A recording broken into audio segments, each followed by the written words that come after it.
Hi everyone, welcome back to my channel. If you're new here, my name is Claudia. Thank you so much for watching today. Today we're going to be talking about how to pack for 2 weeks in a carry-on. This is really something that I've been working on the past few weeks as I prepare for a trip to Europe where I will only be bringing a carry-on and a personal item. So I have my own tricks that I've been using for traveling for years.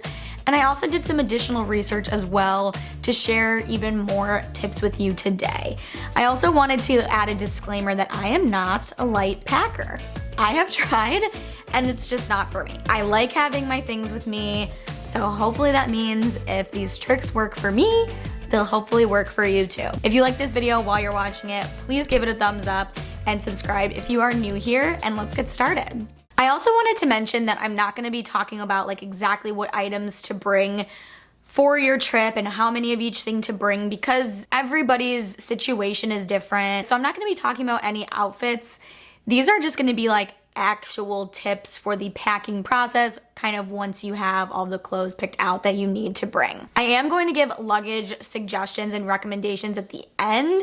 But honestly, suitcases can be so expensive that I hope these tips can help you to just fit everything in whatever carry-on size bag you already have. So my first tip is actually planning all of your outfits ahead of time. This is literally one of the most important things that I've ever done to prepare for longer trips. I kind of used to just be like, I'll just throw these 2 pairs of jeans and I'll bring this, and I like these shorts, so I'll bring those. But now I try on every single outfit I plan to bring, especially right now. I haven't traveled in a long time. A lot of things that I used to like, I don't like anymore or don't fit me anymore. And also that way I'm not packing excess. Knowing exactly what outfits you're bringing for what occasions is essential. I also recommend starting to plan these out like 2 weeks in advance. That way if you're like, I didn't realize this pair of pants had a huge stain on it. Maybe I need to bring it to the dry cleaners or buy new ones. You actually have time to do that. My second tip is to use packing cubes. And again, not all packing cubes are created equal, but this is more so honestly for organization than space saving in my opinion. When you have a larger suitcase, it can be easier to kind of compartmentalize everything, but when your bag is smaller and you need to shove things into like every nook and cranny, organization can fall to the wayside. So I find this to be super helpful if you're going to be visiting multiple cities or countries in one trip. You can do a cube for this city, a cube for that city, or you can separate out by pants, shirts, pajamas, etc. And then when you arrive where you're going, you don't even really have to unpack because everything is already pre-organized. My next tip is to figure out if you can do laundry. This is going to be a big deciding factor on how much clothing you actually need to bring. Do you need to bring 6 items that you can wash on day 7 to wear for your next 6 days? Or do you need to bring 12 things because you know you won't be able to wash anything? I personally am willing to like spend a little extra on an Airbnb with laundry halfway through the trip for this exact reason if I can. It helps to lessen the load, literally and figuratively.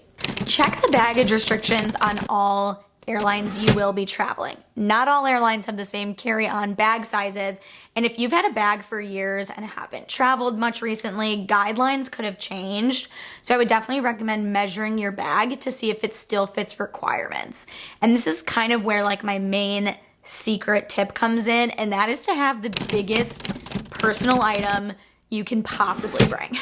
For me, the carry-on itself is just never going to fit everything that I need. I am a heavy packer, so my personal item is always packed to the brim as well. Personal item sizes are also different on every airline, so just check that before you go. Always, always, always pack your essentials and an extra change of clothes in your personal item. No matter how hard you try, there is inevitably going to be a situation where you are forced to check your carry-on bag. If you have any medication, makeup, toiletries that you absolutely cannot live without, put them in your personal bag. I'm talking like contacts, prescription medication, anything that if your bag gets checked and gets lost, you won't be in an absolute panic. Wear your heaviest items on the plane. Your plane outfit should be a multi-layer outfit for 2 reasons. Number 1 is because somehow it's either 10 million degrees when you're on an airplane or negative 10 million degrees. So being able to shed layers or bundle up is essential. But number two, it gives you the opportunity to wear a bunch of things that then you don't have to pack. Double layer your rolls. This one I really like to do with lighter items, like kind of like smaller t-shirts or tank tops. If I have 3 t-shirts that I'm gonna roll up and put into my packing cube, honestly, I will just stack them on top of each other first and then roll. Does this actually save space? I don't know, I'm not an engineer, but I feel like it does, so I do it anyway. My next tip is to actually not roll everything. Use your judgment. If you roll something up and it takes up half of your suitcase now because it turned into the size of a tree trunk, that item is probably best folded one time and laid on the bottom of your suitcase before you put your packing cubes in. When in doubt, do a test pack. I do test packs sometimes when I'm really worried my stuff isn't gonna fit.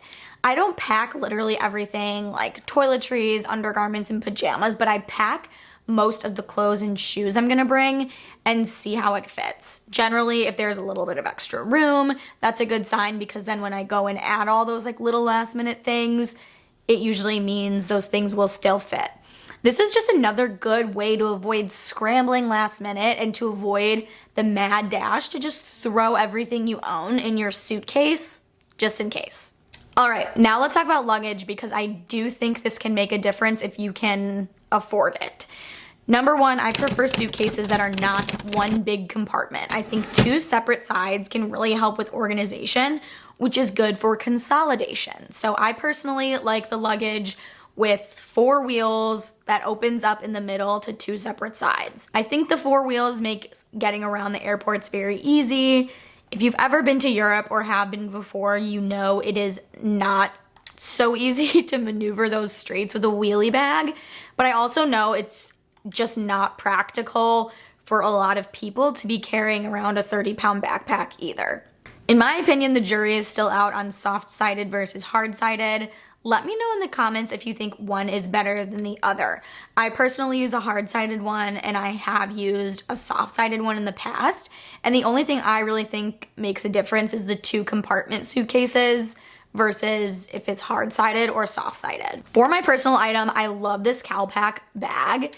It was pricey and I debated a lot about spending the money on it, but I'm glad that I did for a few reasons.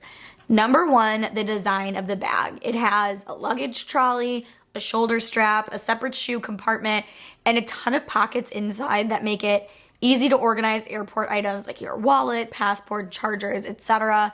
It's also just a great size and it's easy to open and close. Some bags are for some reason so hard to like open all the way up.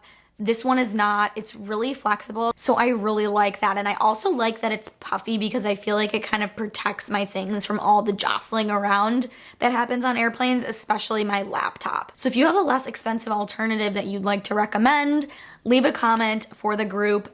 That would be awesome. And that is it. Those are my tips for successfully packing for 2 weeks in a carry-on bag. So hopefully some of these tips can help you stay organized, consolidate your items, maximize your amount of space, and not get stuck in a bad situation if you have to check your carry-on and it gets lost, because that has happened to me. Thank you so much for watching today. If you have any other tips that you swear by, please leave them in the comments. I'm always trying to perfect my packing strategy.